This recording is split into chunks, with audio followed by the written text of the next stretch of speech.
COVID was the number one time in my life where my childhood got reactivated. COVID was when my day of awakening came, where I had to stare my childhood in the face and say, you're not gonna fucking control me anymore. This feeling is the same feeling I had when my family went bankrupt. I am not going to crumble.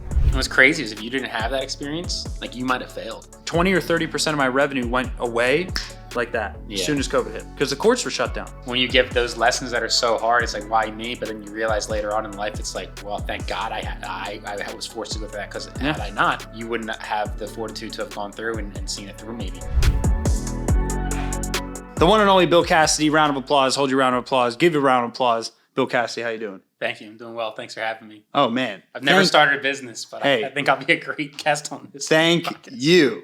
Thank you. That's why you're going to ask questions. Yeah. Because there's already things that we were talking about before we recorded. That he was like, did you do this? Did you do that? And I was like, no, not at all, actually. So how do you start a business? Well, that's what I was interested in.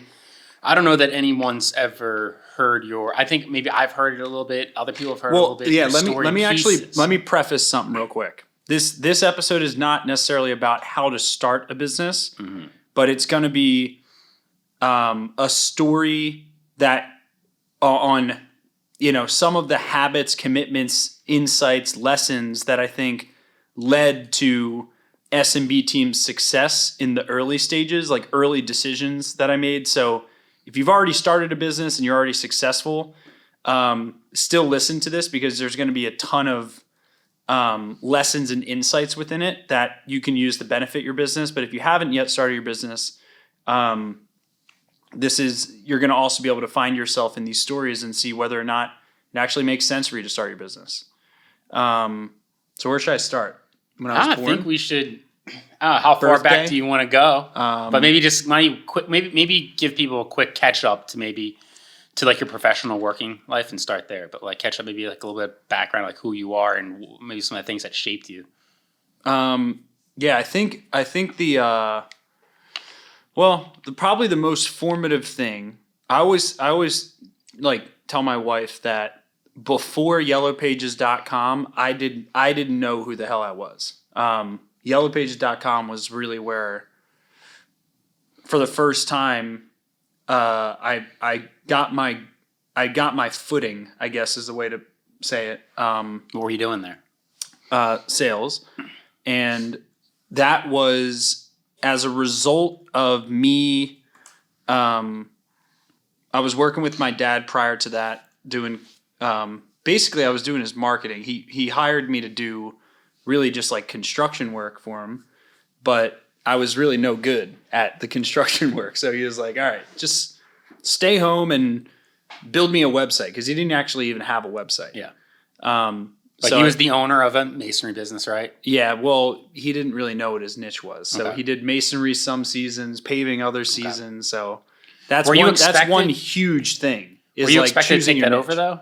Were you looked at to go take over the family business at that time? No, never. No. He just knew it wasn't going to be. Now, were you even thinking business at this time for yourself? That wasn't even in your. Yeah, well, really, the impetus of all my entrepreneurship came from when I read the book, The 4-Hour Workweek. That book was like foundational, and I don't agree with everything in it. That's what's funny. You actually don't agree with it, but like learning that you didn't agree with it was important. Yeah, the concepts in The 4-Hour Workweek were the secret, and because it showed me basically how to delegate. That was the key. That was the key insight from that book, is using, talks a lot about virtual assistants, how to use overseas labor to replace yourself. I hired my first virtual assistant when I was working for my dad. My first virtual assistant built my dad's website. I basically managed the project. The VA built the website. Website was beautiful. And I paid the person like $4 an hour. And I was like, oh my God, like I cannot do all the work. And then, fast forward to when, my dad and I, and ended up deciding that I was going to stop doing marketing for him.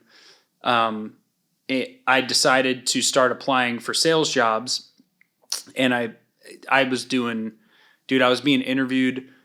I was interviewing at like the Verizon companies that like you like. It's like Verizon, like outsourced like the third sales party, orgs, like non-associated. where basically you're like in Walmart, Yeah. and like you like convince people to come over to you and like switch their phone plans with you when that was like a big thing back in the day. And so I interviewed for that, and I was just like, hell no, I'm not doing this. Then I interviewed for a door knocking position where we would basically go to businesses and convince them to switch their oil bills to us. And I actually crushed it, but I was just like, there's no way I'm doing that. Not an oil salesman. Yeah. And then after that, I went to I went to Yellow Pages and I interviewed there, and I thought for sure I wasn't going to get the job. Why? Because I did no sales experience at okay. all. And they literally, like, all I had was Google Ads experience. But it turns out Google Ads, because I built my dad's Google Ads campaigns, that's where I kind of fell in love with digital marketing. And then the sales side was like, I need to learn sales because when I graduated school, I wrote a book called Worry 180 on how I overcame anxiety disorder, and nobody bought the book. Like, I spent 8 months writing it. I was on my mom's spare bedroom, pink spare bed, and I'm sleeping there. We have a foreign exchange student in my room because my mom couldn't afford rent because we had gone bankrupt. So we were on our last dime. I'm sleeping in the spare bedroom of my own, childhood, or, well, no, it wasn't our childhood house. Our childhood house got repossessed. So we were in this small apartment, and the foreign exchange student sleeping in my room. I'm in the spare bedroom. I'm finishing my book. I launch a PayPal store. I click launch. It's like 12 midnight, and nobody buys the book. No shit, nobody bought the book because I didn't promote it. I didn't know how to promote it. I didn't know how to sell. So that was then when I started. My mom told me I had to move out. Thank God she did, because that's what sparked me to become self-sufficient. Because I had no money at the time. I quit my job in insurance to create this book, launched the book. No one bought it. Then after that, I went to my dad's, started living at my dad's for free. He paid me $500 a week to work at his company. That's when I learned Google Ads. Okay. And then I was like, shit, I better learn from this Worry 180 problem. I didn't know how to sell. So I thought if I could merge these two things, Google Ads, something I learned with my dad, and the lesson I learned from Worry 180 is the fact that I didn't know how to sell, right? If I could merge these two things together, then I could be good at marketing and sales. And then I would be able to market anything I want and sell anything I want. And that was the thesis. So the door knocking and Verizon sales jobs didn't solve my digital marketing. Not like I wanted to get both in my sales job, digital marketing and sales. And Yellow Pages did, because it was for the digital arm of Yellow Pages where they were doing people's Google Ads campaigns. So I basically said, I accepted the position. And when I accepted the position, within the first week, dude, there's this guy, Tom Ailing, who's actually a successful entrepreneur now. I'm still close friends with him, and he's local. Tom Ailing and I were cracked out, dude. Like, if you saw, we looked like lunatics in this office every day. It was insane. We would get in at like 7 a.m. We would leave at 10 p.m. in a freaking corporate office building. Okay. And we're like 24, 25 years old, like hot shots, right? And the first week of cold calling after this training, they flew us, I think it was to Atlanta. They flew us to for like a week-long sales training. We come back and we hit the ground running. I made my first day of 100 cold calls in a day, the first day. And immediately after the first day, I was like, this is really inefficient. Like, I'm basically talking to people's voicemails all day.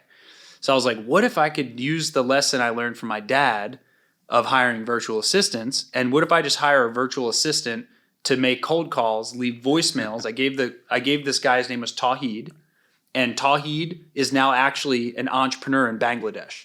And like, he's actually like pretty successful. Nice. And he was my first employee when I started SMB Team, by the way. Virtual assistant. Okay. And Tawheed would make cold calls for me all day. I would get calls back. This is after the first week. I get calls back from contractors saying, hey, I got a voicemail from, and I think he I think he named himself Edison. So he didn't say his name was Tawhid. Like his stage name was Edison. So he's like, hey, I got a call from Edison on your team. I get a call to my cell phone from a contractor. So all these doofuses in the Yellow Page office are outbounding people all day. I'm getting calls from contractors saying, I'm getting inbound freaking phone calls, right?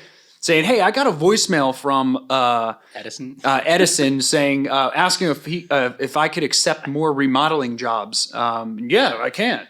Nice. I was like, oh, great.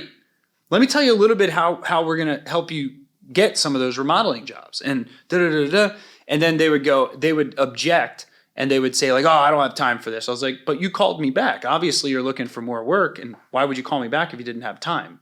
And it would always shut them down. It'd just be like, so if I could put together a plan that could get you another 5 or 10 remodeling jobs a month, you wouldn't hate me, would you? No. Awesome. I'm going to come to your office tomorrow. What time's better? Morning or night? I had it down to a science. But they didn't like that? Like management? Did they like Well, they didn't know it. Okay. I didn't. So is that the next part of the story here? I didn't tell anyone for the first year or 9 months.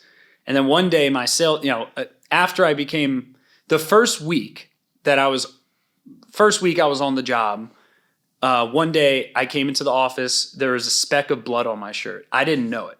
Okay. Did I ever tell you this before? Wait, this is not a humorous story though, right? No. Okay, no. Yes, I've heard this story then. Yes. So there was a speck of blood on my shirt. I didn't know there was a speck of blood on my shirt at all. I didn't. Right? Yep. And so I'm in there at 7 a.m. doing my role play, doing sales role play in the morning, which is what I would do from 7 to 7:30. This guy, Joe, I think he was a sales manager there. I think his name's Joe Hopper. And he was an older sales manager. He was only there for a few months after I joined, and I think he retired. Comes into the sales training room. I'm yapping to myself doing sales training. And he comes into the room and he goes, Bill, what the hell are you doing, man? It's 7:30 a.m. Usually I'm the first person in here. I'm like, I'm role playing. He's like, Bill, if you keep up with this momentum, you're going to be the best salesperson this company's ever seen. That's what he said. And I was just like, no one's ever believed in me like that. Right. Now I hadn't made any sales. This is like my first couple of days, right?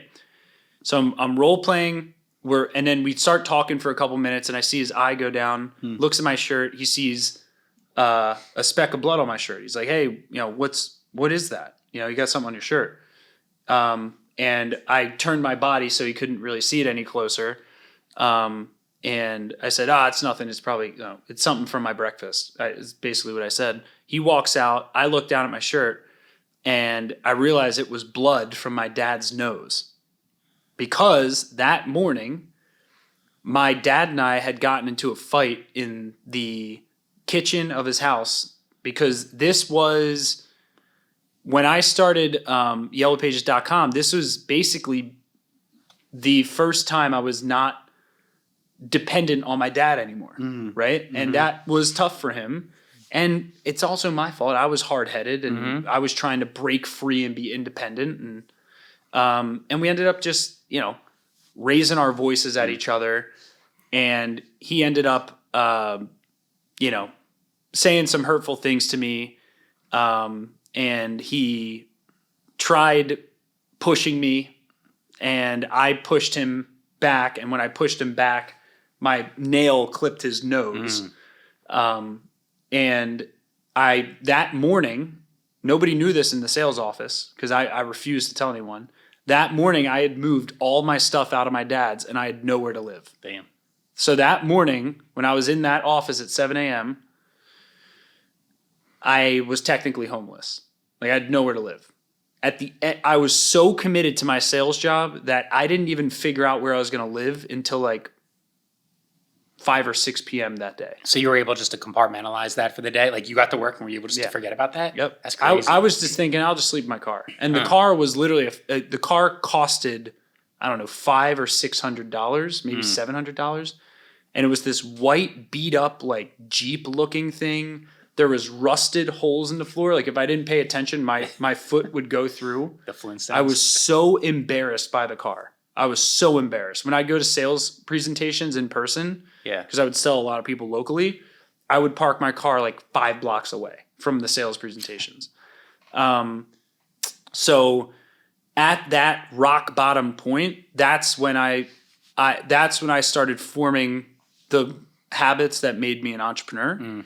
Because that was the first time my back was ever up against the wall. I'd moved out of my mom's, I'd moved out of my dad's, no more parental support of any form, and I had my first real job with no backup plan. And that was that day I hired those virtual assistants. I had no money. I put it on a credit card. Right. I bought a $5,000 Grant Cardone sales training course that day too. And I had no money. It was on a credit card. So I went negative, right? Hired the VAs, bought the sales training course. I had actually bought it that morning. And then that's what I was role playing at 7 a.m. And what was interesting was by the end of that week, I made 8 sales. Now, what's context, a normal amount? What does 8 sales mean? Yeah. The typical salesperson would, like a high performing salesperson, they'd be lucky to get 4 or 5 sales a month at Yellow Pages in a month. Okay. I made 8 sales so you're in doubling a week. Essentially a strong performer. In 1 week. Yeah. No. That means I 8x'd. Oh, you said in a week versus a month? I made 8 sales in 1 week. I got you. Whereas the average seller would make 4 or 5 sales in an entire month. Got you. Right? Which is an average of 1 sale per week. I made 8 in a week. Got you. Right? So that put me very close to the top of the leaderboard almost immediately because I entered like mid-month. So there was already people ahead of me. But that put me close to the leaderboard.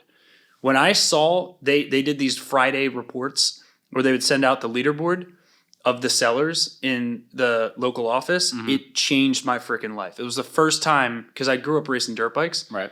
It was the first time I saw a leaderboard similar to when I raced dirt bikes. Oh, saying I have like competition to visualize. Yeah, so I was like, all right, I can definitely win this. And the thought was, if I can get this close on the leaderboards in 1 week, I can become the best. Yeah. Right? And that's when I shut off all plan B and basically said, I'm going to become the best salesperson this company's ever seen. Nice. But during the interview, I had already come to a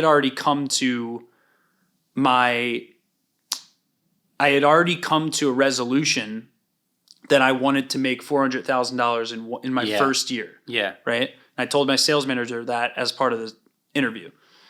And so I had already known I wanted to be successful. But when I saw my name like third on that leaderboard after 1 week, I was like, I'm going to do this. Like it became real. So that is where I learned negotiation, sales, how to articulate value, which was very important because I had no experience articulating value, which was way more important than having value to give, was how to articulate value to someone else. So it's also just like doing it, like you're not learning in a book, you're doing it, and like you have to do it. It's like you're probably retaining so much more by the nature of just like you're in it and you don't have a choice. There were literally sales calls where I was so much learning on the job that I would go through a sales training in the morning, and just like my computer's here right now in front of me, if you were a prospect, now pretend you can't see my screen at all. Yeah. I would have 15 different lines I learned from the sales training that morning, and you wouldn't even know that they were on my computer. You'd think I have my computer out because I was looking up your Google account and to consult you, but really I just had sales scripts on my computer. Interesting. So I would look down and I'd go, so would you be opposed to getting started now rather than, like, I would just literally read from exactly what was on it. So like a message tree, and if you went this way, you knew you go this way, and if it went this way, you go that way. Yep. Like, okay. And when I made cold calls myself, I had a message tree printed out at my desk. Interesting. So I had a physical printed message tree, and then I had one on my computer. So then how are you being viewed now by your peers? Because now here's this new guy, you're coming in, and now you're crushing it. Were they like, wow, that's awesome? Or were you seen as like... Only the successful people. Liked you? Yeah, so Chad Lauer, who I did a podcast like him. podcast with. So Chad Lauer was number one in the company when I joined, and he was the only person in my Philadelphia office who leaned in when I started becoming successful. Everyone else pushed away and said, Bill's got to be doing something shady or lying, or they just made up all these stories, right? But Chad was the only one that leaned in and was like, wait a second, what are you doing? And started becoming curious, right? And we started splitting deals together and going on ride-alongs together. And so everyone who was mediocre took it as a threat. Yeah. But the champion, who was Chad, took it as, I want to learn from him, which was a big lesson for me. Yeah. And that ended up being a true lesson across nationally as well. The national leaders in Yellow Pages, the national sales leaders, all were curious about how I was doing it.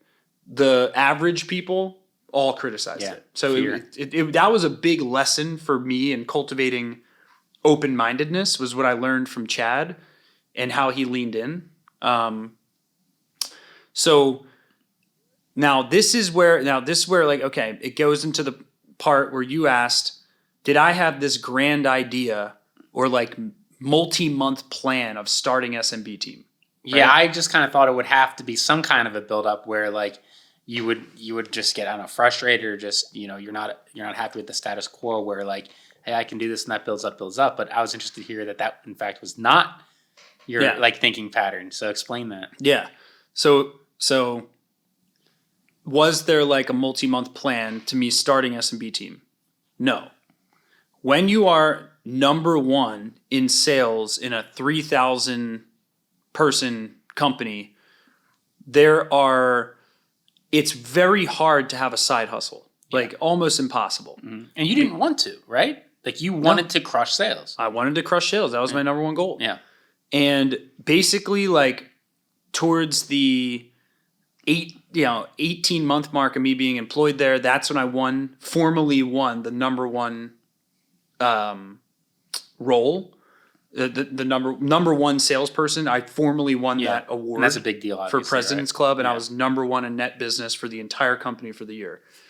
And when I won that award, I thought I was going to feel like, oh, this is like the best feeling ever. Yeah. But it was literally a feeling of just, I guess the word's just terrible. It was just a feeling of just, it was just icky, I guess. Like it just felt like I can't celebrate this win. The first reason I couldn't celebrate the win is because I was surrounded by a lot of average people. So it felt like I was shooting fish in a barrel because nobody was taking their sales role seriously like I was. Like I was completely burn the ships committed. Like every ounce of my identity committed, right? Nobody was like that in the company. So I didn't celebrate it because my competition was meh. The second reason I didn't celebrate it is because the product was meh. Like we weren't having transformative impacts on people's businesses. I look at the reviews our company gets today, and it's like, it's everything I ever wanted from my first sales job. It's really fascinating that SMB Team has become like a method for me to get what I never got from that first sales job. Interesting. Yeah.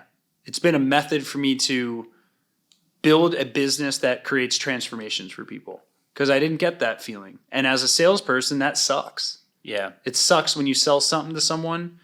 You could tell they want more than just marketing from you. Because I was selling marketing. You could tell all those precious business owners I sold marketing to, I knew they needed more than marketing. I just couldn't sell it. My hands are tied behind my back. And what's interesting too is that and not to get ahead of ourselves, but when you get to SMB, it's like that's how you started SMB. But then very quickly, and I'll talk about this when we get there, but like you changed the business like fundamentals of what it is to like add coaching and stuff. But I find that interesting. It's like when you had the opportunity to finally impact change like you did. Yeah. And the limited customization was the third reason. Like I wasn't having a transformative impact on people, and Yellow Pages was all like automated like very proceduralized because they're a big company and they didn't know what they were doing with digital marketing, that it was hard to really customize things for clients. You're so detached from like the end. So many lines of miscommunication. Like it was insane. So I win the award and then I go, well, I think I called my mom. Actually, she was at the beach, and literally the feeling of quitting came in like one day. And then I called my mom after one day, and I was just like, "Hey, I'm just letting you know I'm quitting YellowPages.com. I'm starting my own company." Okay, so it wasn't just to quit; it was to quit and do your own thing. It wasn't just like you had to get out of there. It's that you had to go and you felt a calling to go and do your own thing. Yeah. Interesting. And that was like the first. Was that like the first time? Had you had other like little thoughts of that even? Well, here's what I'll say about that. I was running a business within the business. Yeah. Okay. So every ounce of my being was entrepreneurial from the day I joined that company. Like there was no way to manage me. Like if you told me, "Hey, Bill, you can't hire virtual assistants anymore," because there was a point like at my peak where I had 4 or 5 full-time virtual assistants working for me. So I was basically running a 5-person business within Yellow Pages. Yeah. Right. So my identity was such that I just naturally was being entrepreneurial. It wasn't like I wanted to start a business. It was more that my natural mode of operation was so entrepreneurial that I couldn't hold myself back. That was the main thing. Okay. I couldn't hold myself back from being an entrepreneur. It wasn't that I had an idea and the idea forced me to be an entrepreneur. It was that I was so entrepreneurial that I had to find an idea to pursue. Because I always hate when people say like, "Oh, I have a great business idea. I wish I could take action on it." Yeah. Well, dude, if you were an entrepreneur, you would have already taken action on it. Yeah. And by the way, your first idea never works. So it's all about iteration and, falling in love with the process. That's kind of your first idea though. Huh? This is like kind of your SMB was kind of your first swing. Yeah.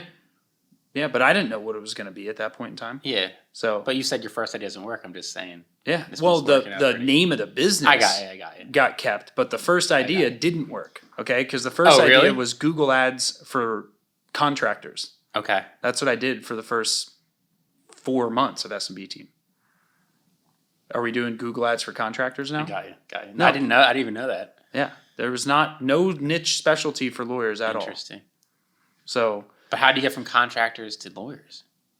Well, let me back up to the starting period of SMB Team. So, so it took 8 months. So after I quit YellowPages.com,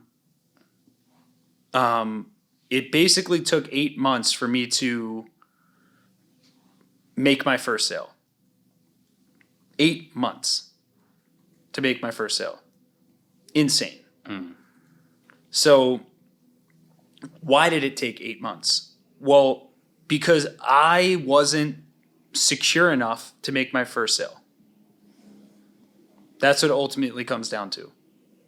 Like I just didn't have the confidence to make my own sale. And I think part of the reason I didn't have the confidence to make my first sale was I was worried about the fact that I didn't legitimately have a team or business experience. But I came from a company that had a huge team and a reputable brand name, and so it was really psychologically difficult for me, and I didn't make a sale for 8 months. So I basically ran out of money during those 8 months. And I was living with like 5 other dudes in an apartment in Center City, Philadelphia. And I'm living the high life because I was making a lot of money with sales. And our lease came up at the end, and two of the dudes I lived with partied a lot, and we basically got evicted because of these 2 dudes that partied like crazy. because they were so loud. I mean, it was like crazy how loud they were in this apartment. So we basically got evicted. So then when we got evicted, I was running out of money because I told everyone I was starting this new company, quit my job, and I ended up wanting to split rent with my mom. So I moved into an apartment called Parktown Place in Philadelphia. Emily was my girlfriend at the time, now my wife. And my mom and me all lived in this apartment. Now, keep in mind, I still have 0 clients. Yeah. I'm actually getting overweight at this time. Okay. There's a photo of me during that time, and it's just like I'm actually getting fat. I have a couple of those. Yeah, I've seen them. So I'm actually starting to get fat. Were you worried too that like you could lose your girlfriend like if you didn't figure out your business and life? Yeah, it was basically like I'm gonna lose my health, my girlfriend, and any self-esteem I've ever had if I don't make this business work. So then I'm living in this apartment, and one day my wife Emily looks at me and she says, "Bill, we're gonna run out of money. You need to go make a sale." Yeah. And this is something I know you can do. Like she looked at me, she's like, "I've seen what you did at Yellow Pages. I know you can make a sale. Just fucking do it." So it's like you were at like the edge of like you just had someone to push you off a little bit. Yeah. Okay. And she was that. She was literally that. That's why I think having a significant other and someone that you've been in the trenches with, like Emily, like I do with Emily, is the key to business success. Having that rock, because if I was single during that time, I could have massaged my way in any conversation with a new person I met and just, "Oh, well, I'm doing this. Oh, I got this new idea and a new." No, I committed to Emily. My business was going to be successful by X date. And I had to stare her in the face every single morning. I wasn't making a sale. Yep. That was the freaking ultimate accountability, was to have to stare the person I love in the face as I run out of money and pussy out, not making a freaking sale. Because you know you could do it. Yeah. You were just choosing not to. Yes. Out of fear. I knew I could do it. Yep. So then she had that very tough, hard, direct conversation with me. And I basically, I started calling people that I had previously contacted and been in communication with at Yellow Pages. So my first legitimate client ever was this company called Only the Best Builder, which is a builder in South Jersey. And I told him I'd do his work for free and then he could pay me later. Never paid me. The second client I had, which was a legal funding company, which was I think it was called Shield something. I said I'd do their work for free. Funding company? Yeah, basically they do settlement. It's like a J.G. Wentworth type company. Oh, they give you money up front? Yeah, for your case. Okay. So that was just someone I had prospected previously at Yellow Pages, right? And then I did work for them for free. I didn't get paid again. So 2 times in a row. So then I learned, I might as well get paid first for my third one. So my third one was another settlement funding company. And that was my first paying client, right? So I crush it for this client. We ended up working with them for years, right? And immediate success. They start signing clients. I'm like shocked. Oh my God, it's working so well. Then that led to a referral to a workers' comp lawyer. Then that workers' comp lawyer led to another referral. And then I'd also simultaneously reached out to a bunch of contractors. So I started getting responses from contractors from my outbound. So this basement waterproofing company in Feasterville, PA responded to me. This other basement waterproofing company responded to me. This remodeling company, which is a legit company up in Harleysville, responded to me. Landed all of them, right? So by the end of my first month, I had 8 paying clients after that conversation with Emily. Okay. So my head's spinning off, dude. I went from making 0 to $15 or $18,000 a month from 0 in 1 month. So I'm like, holy shit, this is working. And that was when like the momentum started picking up. Right. So I'm realizing this is not just an idea anymore. This is working. Landing those first clients. Only 2 skills I had was sales ability and Google Ads and landing page creation ability. Those are the only 2 skills I had. Right. Interesting. So I traded those skills at the marketplace in exchange for $18K a month in revenue. Right. Yep. No expenses. Not really, because I'm basically my only employee. Yeah. So I'm working, dude. Oh my God. I'm working 16 to 18 hours a day. I am not even listening to a word Emily tells me when we have dinner, because in my mind I'm like, shit, I got to build this landing page. I got to build this. Oh, so this is not like a joyful time. No, this is frantic. You would think I was on drugs. Okay. If you are very familiar with the recovery community, right? Like if you were to see me, you would have been certain I was on something. Okay. Because it was so much fear that it was such insecurity, so much fear to make this work that I was working 16 Was it like to 18. imposter syndrome? Like you have to get it done before they figure out that you're like not legit. Like was it just okay? All imposter syndrome. Okay. 100%. So basically, I'm building these landing pages and Google campaigns into the wee hours of the night, trying to sleep, overeating. I'm fat. I'm out of shape. I finally have this business concept. Yep. And one day I walk outside of my apartment complex, this new one, Parktown Place. I walk outside and I run into a friend of mine from high school who I went to elementary, middle, and high school with. And his name's James Helm. Okay.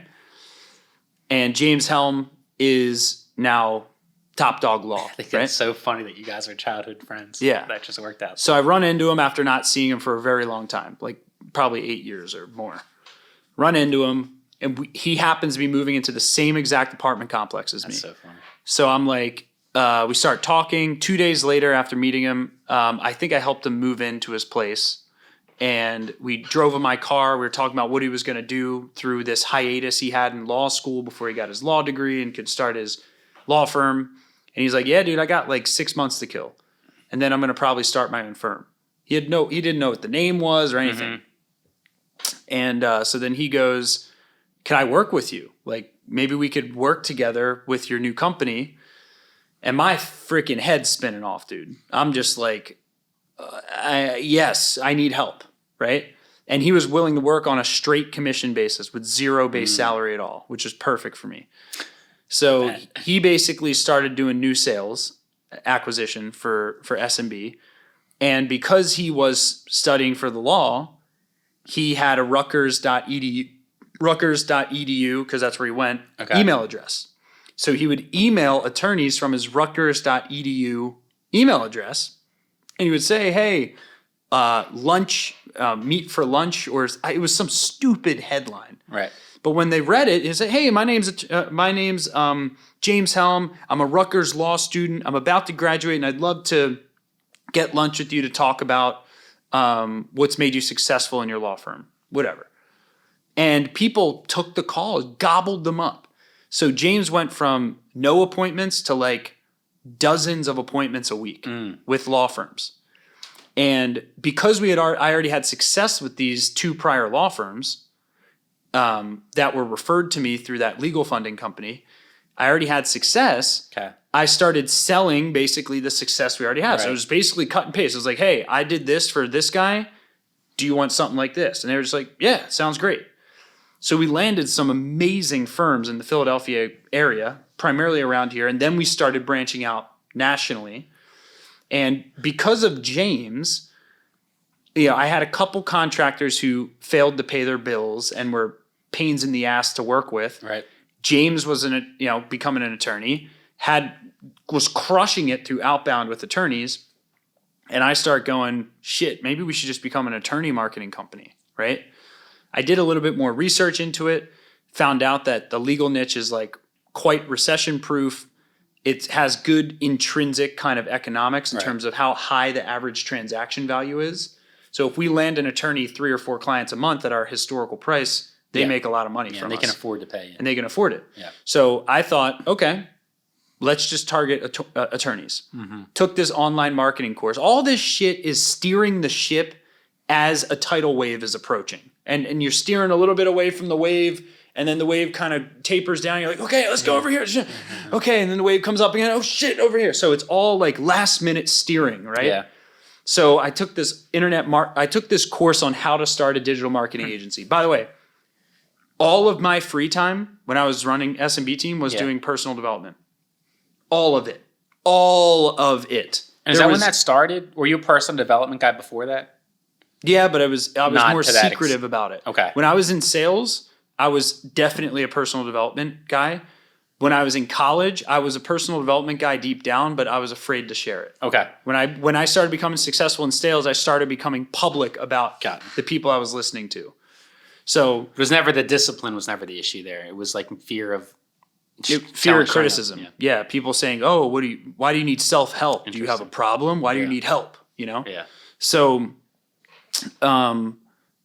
the concept was I was going to spend every single free minute I had. Every free minute would be spent on learning. Okay. So one course I took was how to start a digital marketing agency the right way or something. And I took this course and it said to choose a niche. And I put 2 and 2 together. And that's when I formally said, okay, we're going to do lawyers. And then I never looked back.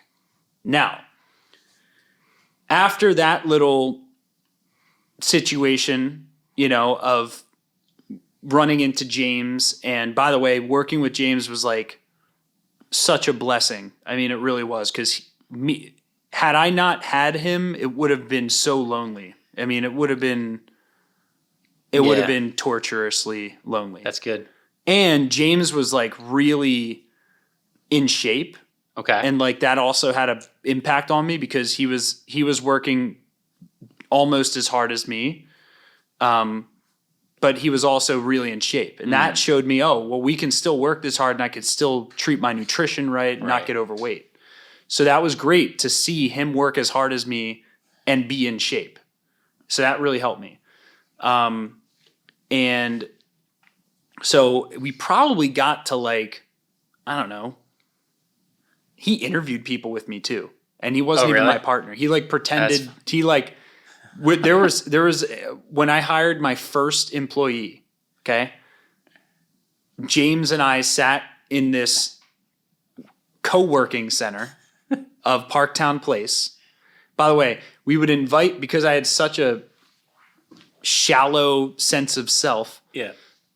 We would invite people to Parktown Place and we would say, before they get interviewed, we'd say, we have this amazing office facility where it's the biggest pool in Philadelphia.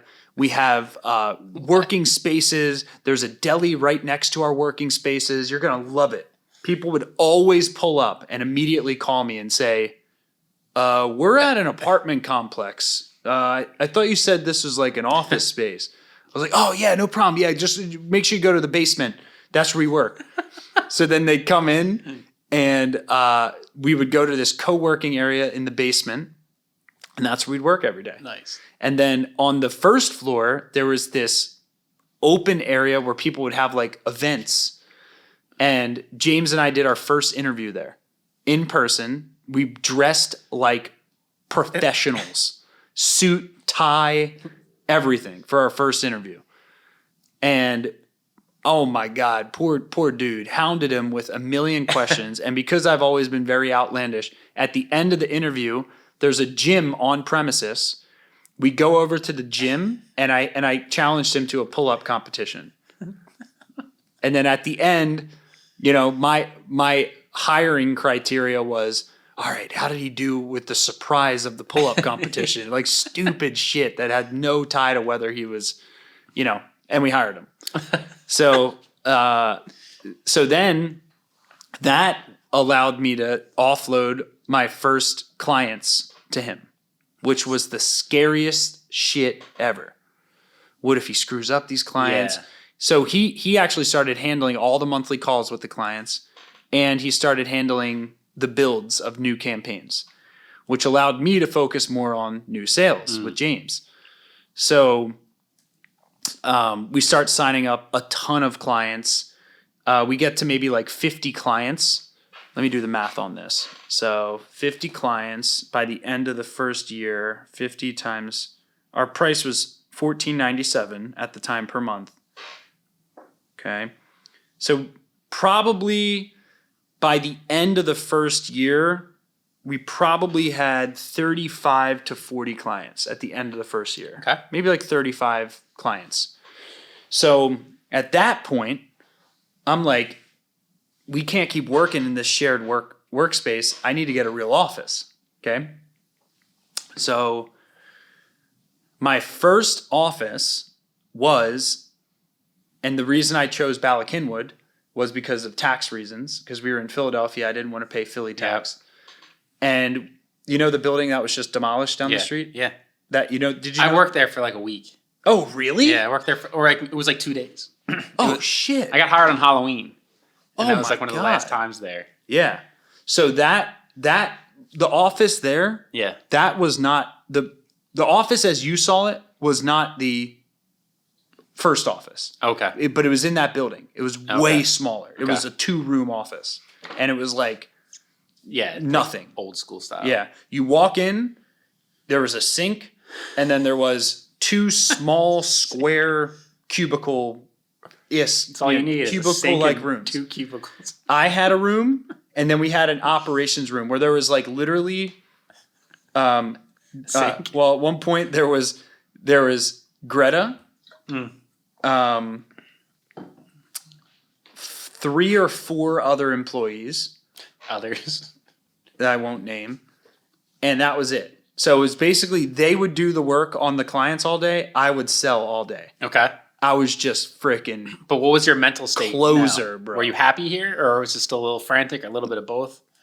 Yeah, I don't know. I don't think I was happy. Okay. You were just in it so much. From like the end of year 1 going into year 2, I was still in frantic phase. And were you setting goals and hitting them, or were you just trying to bring in as much business as possible? I was setting goals. Okay. Yeah, definitely setting goals and hitting them. And every goal that we set, we hit for the first 5 years. Okay. After year 5, that's when it got more complicated because year 5 we were over 10, 15 million in revenue. It's way harder to predict growth there. Yeah. Now it's not because we have a finance and data team, so we're actually able to predict. But plateaus. But at that time, happiness was not that high. It was more just like slavery to the business. Kind of, I don't know, really a lot of worrying constantly, a lot of self-doubt as to whether I could sustain this. Okay. Self-doubt as to whether people believed in me. Yeah, like you found out or something like that. Yeah, maybe this story that I've been telling people is going to crumble. Yeah, I mean, a lot of very negative thoughts were going through my mind most of the day during that time. What were your clients telling you? Were they having good experiences? Yeah. So this is just all kind of fear in your head. Yeah, it was all in my head. Yeah. So then the next real big milestone was hiring someone for sales because I had done a great job hiring people for operations, but I did a very poor job. This is the first time now where someone's coming into your specialty. This is your bread and butter, and you're now. James was great. Yeah, but the problem with James was he was actually starting to start his own law firm now. Yeah, right. So we're getting past the honeymoon period where James and I are like partners working together. James now starting his own law firm. I get less time with James. Yeah. I start feeling you guys were like more equals there. Yeah, this sounds like it's turning more into a. This guy's working for you. Yeah. And that's scary. Yeah. So then I'm like, shit, I got to replace myself in sales. Yeah. And I need an employee to do it, not James. So. And you like doing sales too. Yeah. So that was the hardest. That was actually the hardest thing. Giving up the client work was not that hard. Sure. Giving up the sales was hard. Yeah. That was, so Dave Lacamera, God bless his soul, he was my first God bless his soul. I said sale. That's funny. God bless his soul. You could tell it's on my mind. Sales, bro. But he was my first salesperson, and he crushed it. Like, he was actually more introverted. He was not like an extroverted, persuasive seller like me. But I trained him on everything I knew. Yeah. I scripted everything. Yeah. I was really good at process. This is why it scares me when people say they want to start their own business, but they don't have attention to detail. Yeah. Like, it's not going to work. You can't, you have, even Brian, your old boss, right? Yeah. Brian O'Neill. Yeah. Super amazingly successful dude, right? Yeah. Recovery Centers of America, biggest recovery center in arguably the world. Yeah. Right. But you question him on a detail, you're going to get ripped to pieces. Yeah. Because he's going to show you that he knows every detail. Yeah. Right? That's a lot of times what happened. Yeah. So you have to know the details to succeed as an entrepreneur. You can't just say, oh, I want to be a visionary. I want to be a leader, not a manager. Bullshit, dude. You have to know every detail, and you also have to be extroverted. You also have to be able to persuade people. Also have to be able to be a leader. Also have to be able to do the big picture. Like, there's no trade-off, right? Yeah. So my biggest challenge was giving up sales, and the attention to detail I put into those scripts allowed me to do that. Got you. Bottom line, I put attention to detail into those scripts, into our sales process. And here's the thing. Guess what? It didn't work. Dave ended up leaving. So I spent all this time training someone, and they left. And then where am I? Back up Schitt's Creek with no paddle. Yeah. Right? And then this is the first time I started approaching these problems with positivity. Okay. I said, what can I learn from this? Well, I created all these scripts for Dave. I taught Dave how to sell. I can do this way faster with someone else. So then I hired my next salesperson, and the ramp up time period was half. I was like, oh shit, I can actually hire someone and train them and do sales much faster now that I've gone through the motions before. Right. So the fact that I lost Dave, while it hurt in the moment, it actually ended up being a good thing because I built all the systems to onboard Dave. Now I could onboard someone else real quick, right? So then I hired another person, and it didn't work out. Then I hired another person, and it worked, and it kept working. I was like, oh shit, this is actually working. I hired second. I got the 2 salespeople. A guy, I think John and Kyle were the 2 salespeople way back in the day. And it worked for like a year and a half. And they were bringing in a ton of sales with limited involvement from me. I'm like, holy shit, I can replace myself in sales. Boom. Then it didn't work. Both of them left, right? Then I'm like, okay, well, this time I'm going to hire 3 salespeople because that'll give me 2 backups, right? And it ended up working for a year and a half, right? So it just kept 1 step forward, 2 steps back, 2 steps forward, 1 step back. It was just constant go forward, take a step back. But the thing that kept happening is I became better at business as each step happened. Whether I took a step forward or a step back, I got better at business. Interesting. So I was able to problem solve a lot faster through these situations. So, fast forward to now, we have 20 or maybe, total probably like 15 or 20 people on our sales team, right? Yeah. But that all started from all those steps forward and steps back. All those learning lessons. Right? Until my identity rate. And then it's like, okay, I got to hire my first manager for the operations team, for the people doing the client work. How the fuck do I do that? What is a manager? Well, I promoted someone internally. That person didn't know how to manage. That person didn't know how to lead strategy. Didn't work out. Great. So what do I do next? How do I create a manager next time? Well, I hired someone else internally.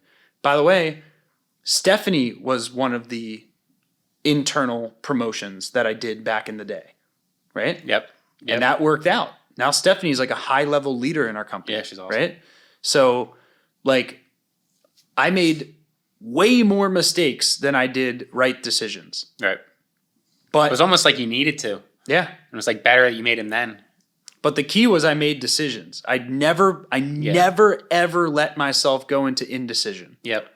That's the key. Is every single step of the way it was decide, commit, act, and then don't do it. Repeat. Yeah. You know? So that's the early stage. I mean, that's a lot of what it's like when you're building a business that's doing under $1 million, right? Under $1 million is a ton of multiple steps forward, multiple steps back, feeling like you're treading water, feeling like you're not really making progress. And then breakthroughs happen. 2 breakthroughs happen for me. Breakthrough number 1 is I launched my own Google Ads campaign. Right. Breakthrough number 2 is I learned how to do webinars. Yeah. And that was the moment where everything changed. The webinars specifically? Or both. The Google Ads was actually bigger because I never did inbound lead generation prior to that. Yeah. So I had lawyers. Dude. I had lawyers calling me saying, hey, I found your ad on Google and I'd like to consider hiring you to run my ads. Just because they like your ad so much? No. Just because I don't know why the hell they called me. Like my ads were probably terrible. Okay. But the point is that from all this hustling and bustling and sweating and blood, sweat, and tears, and to try and get someone interested in our services. Yeah. Right? And this is all outbound push effort, right? To have someone call me for a change. Yeah. Interested without me having to grind to get them interested was like shocking. And the first lead I ever got from Google Ads, I turned into a client. That's awesome. First lead, $18,000 in revenue. Not up front. It was an annual contract, but well, actually, no, it was only 3 months at the time. But they stuck for over a year. Yeah. And it was like a 2-call close. And it was a big family law firm in Florida. And I was like, oh my God, I'm going to be able to replace myself in sales real quick because these leads were so hot that were coming in. So basically, I hired, that's when I started hiring the salespeople. Right. Is when I started getting inbound phone calls, right? Then COVID hits, and that was I always say that was my defining moment as an entrepreneur when COVID hit.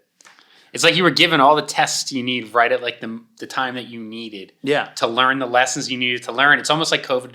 I know you didn't tell the story yet, but it's like you got the things at like the most perfect time for you. Yeah. To like force you. Like it's like, no, you must learn this lesson before you move on.